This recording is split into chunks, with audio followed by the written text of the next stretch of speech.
please subscribe and don't forget to press the bell icon to get notified whenever we upload a new video. Well, we were understanding what's going on in the sugar space, and in fact, this is after ISMA told us that the production numbers could not be 25 million tons, it can be 26 million tons, and there's a possibility that they can go ahead and revise that number as well. We have Mr. Manickam back with us. Sir, you were telling us about, the cost of production, what is the selling price as well. We wanted to know, sir, what is your production numbers for this year? We're aware that there's a drought that's been, hampering all the sugar producers, particularly in the region that you function. What is the production number for this year? Last year, what was it?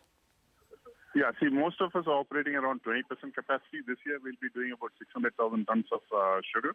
Last year, we did about roughly about 60,000 tons, and last year we did about 100,000 tons of sugar. Okay.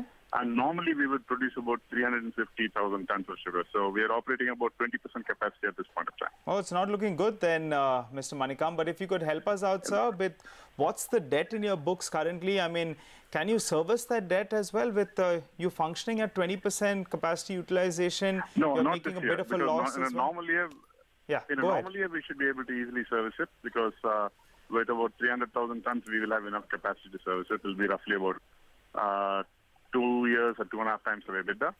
But at 20%, there's nothing we can do because there's no water at all. Even for drinking, there's no water in this area. So sugarcane is a far cry from from anybody's mind at this point of time. Okay, and the debt in your books you're saying is what? It's about 700 crores. 700 crores. So you require 70 crores to pay at least, the interest over there. Yeah. And you're making an operating loss as of now. So what's the status? We are still making operating. We're just making marginal operating profit, but not fully to cover interest. So what's going to happen to your account with the banks then? I mean, what's the current status on that front? We are restructuring the loans. We are looking at restructuring the loans, and that's how we're working on it. Restructuring. How fast do you expect this entire process to get completed, sir? Hopefully another couple of months or 3 months. Okay, all right. Interesting there. Thanks so much, Mr. Manickam, for stopping by. Well, it's not looking too sweet for Sakthi Sugars as things stand.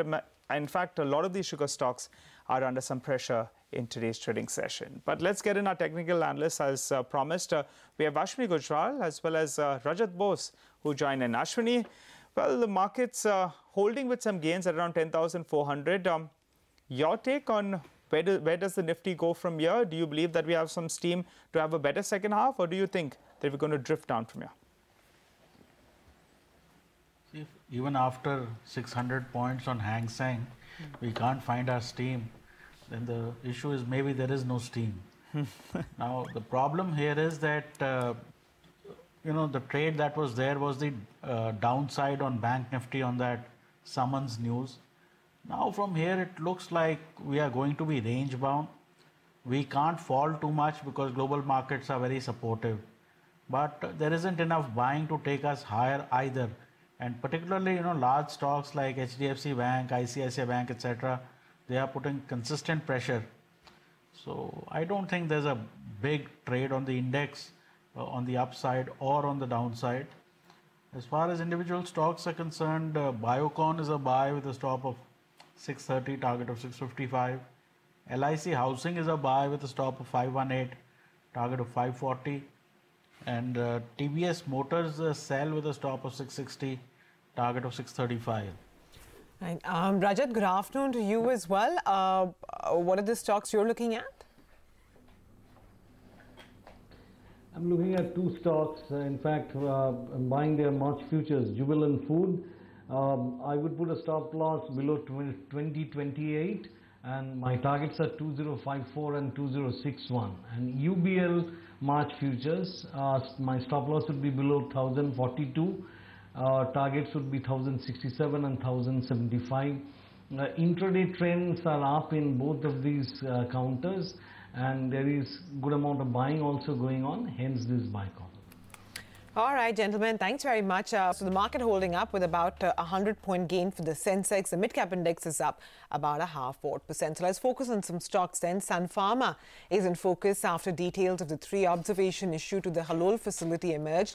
And these observations are related to the aseptic processing and written procedures. Ekta is here with more details. Ekta.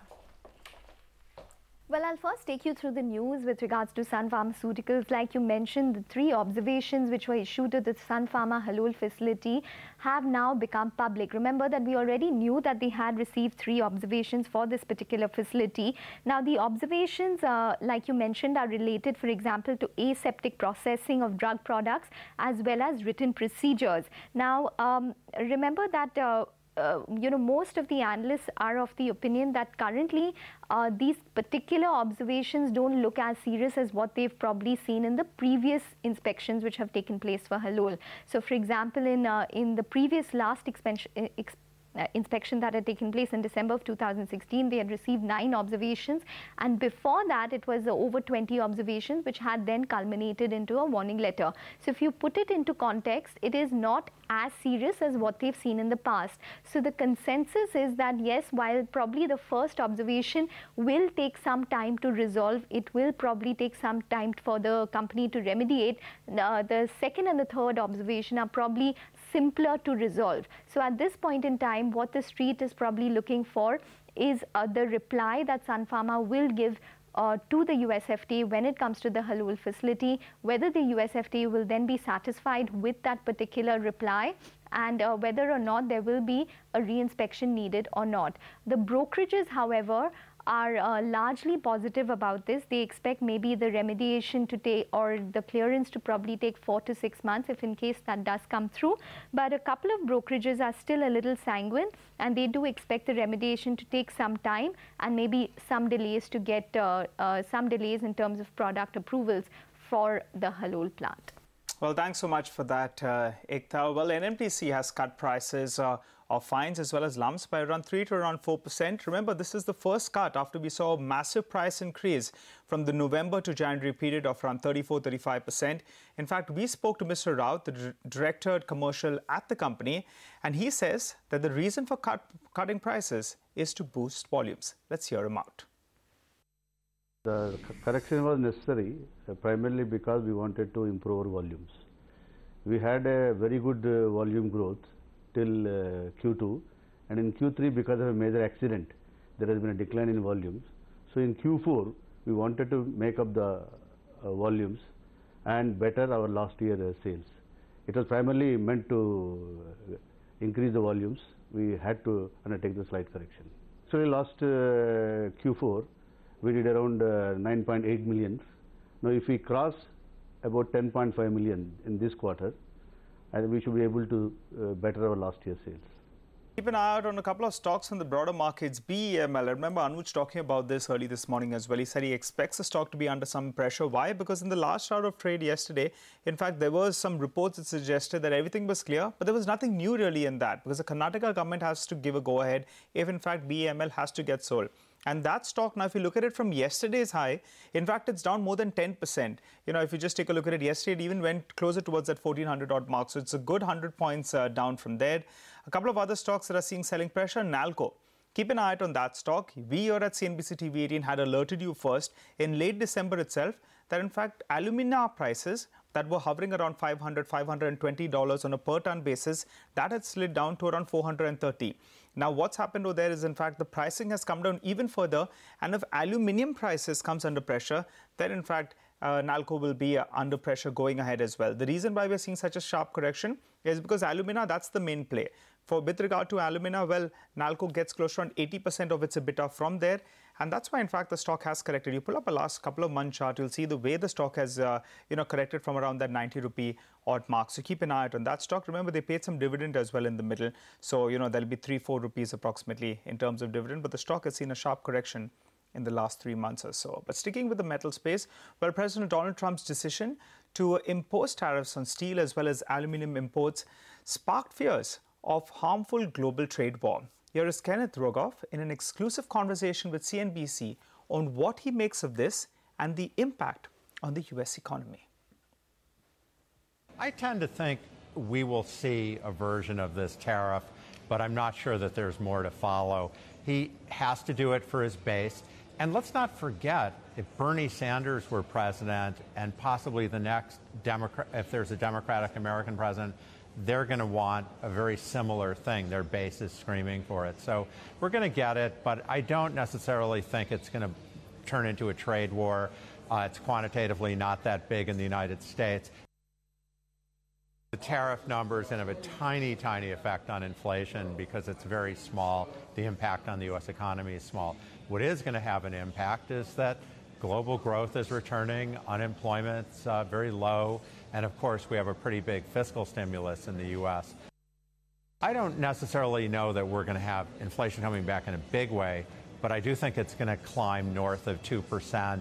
And possibly even get to 3% at some point within the next 12 or 18 months. The Fed will raise interest rates, but they're very cautious about going too fast because they don't know what they're going to do if there's a recession. So I do see inflation going up, and that's going to create some volatility. I don't see it skyrocketing. All right, let's get in an update now on the PNB scam case. We learned from sources in the SFIO that they have sent summons to ICICI and Axis. What is the nature of these summons? Utkarsh Chaturvedi joins in with the latest details. Utkarsh, go ahead. So what we are picking up from our sources in SFIO is that these summons are sent to the banks and just addressed to both these MDs, Chanda Kochar and Shikha Sharma. And the summons, in fact, clearly say that they ask them to either be present in person or send a representative. Now, the whole idea when we spoke to SFIO about these summons is to understand the case. Remember, it is on 21st of Feb that the case has been registered by SFIO against Gitanjali James. So they are in a process of understanding the case right now. And what they're really looking at is the working capital loan, which was credit, which was given to the Gitanjali group worth 5,200 crore rupees, which was a consortium of 31 banks, and ICICI Bank being the lead bank. What they want to understand here is that the kind of interest payments which were being made in this process, what is the kind of collaterals which were being put, and then, you know, SFIO will really carry on the investigation and see that whether these funds which have been taken by Mehul Choksi were used in the right manner or not, and has there been any violations of the Companies Act. So at this point of time, they have just asked both of these banks, given the fact that ICICI Bank and Axis Bank both are one of the major lenders in this credit facility given to Gitanjali Group. They have just asked them for more clarity, more documents, and most probably what we will see is that representatives from both these banks will really reach SFIO and clarify the doubts which the officers there have. Okay, all right. Thanks so much for that, Utkarsh. Well, just keep an eye out on a couple of stocks that are seeing selling pressure. I think a few more should come up for you on the screen. United Spirits, that's a stock that's dipped. It's moving towards the 3,000 odd mark. I remember just a few months ago, the stock was closer towards the 4,000 odd mark. Now it's down closer around 3%. So keep an eye out on that one as well. United Spirits, it should come up for you on the screen. Moving to the low point of the day, pull up a 3-month chart. You'll see that stock has seen a sharp correction from the recent peak that we saw in the last 3 months. The equity market has come off a tad bit, but still holding about 90 points higher on the Sensex. The Nifty is up closer to the 10,400 mark. So let's take stock of what's happening in the commodity universe. Fayaz Vidani of Kodak Commodity joins in. Fayaz, good afternoon to you. First up, let's start off with crude. What's your strategy there? Good afternoon. Well, we are bullish in crude oil. We expect a bounce in near term. To talk about the strategy, MCX March is a good buy at around 4,050. Target would be 4,110 with a recommended stop loss of 4,020. All right. What about the other strategies you have? Lead, zinc? Well, out of lead and zinc, zinc would be our bet because of the significant surge in the stocks on SHFE and LME both. The active contract on MCX can be a good sell at around 216.5 for a target of around 214 and 212 with a recommended stop loss of 218.2. And zinc? Lead? Yeah, well, lead is again a sell. The selling level for the March futures would be around 159. Target would be around 155. And the stop loss would be around 160.3. Okay, all right, Fayaz, thanks so much for joining in and giving us all those details. Well, keep an eye out on a couple of stocks. We had Sakthi Sugars earlier on the show. Well, the stock has moved to the low point of the day. They're saying that, in fact, they're functioning at only 20% capacity utilization levels. They're saying that, in fact, currently they're operating on a bit of a loss as well because the selling price is at around 31 rupees, while the cost of production is nearly 34 rupees, and they have a debt of around 700 crores. And it'll be interesting to see how they service that as well. Currently, they're undergoing some restructuring, and that explains why Sumera, the stock, has moved to the low point of the day as well. All right, so what we'll do now is wrap up then on halftime report. But as we do that, we leave you with some words from the wise. Dipen Sheth of HDFC Securities sees the global growth to be steady and trade as increasingly challenged. Here's more. There's going to be a lot of election noise going up all the way to 2019. There's 8 states, 3 or 4 in the northeast have just gotten over with very interesting results, I must say. But then the big whammy is in terms of the number of seats that they contribute to the Lok Sabha, and again with the ruling party in the saddle in a Chhattisgarh, MP or Rajasthan. So the big matches are still to come. Global trade and the entire globalization thing is now looking increasingly challenged as people get a little more protectionist. Whether it's parts of the EU breaking up through Brexit, and now perhaps something might happen in Italy. Trump making more and more noises about tariff protection in the US for commodities like steel. And of course, India also kind of wanting to hold its own. We are not going to just give, we'll also take some of the benefits here. Despite the high 35 and 40 kind of multiples that are visible across some of the names, we think the FMCG pack is going to come back. Dabur was suffering on account of its own issues, such as the looming competition from Patanjali, for example. So about 43-44% of Dabur's revenues are rural India.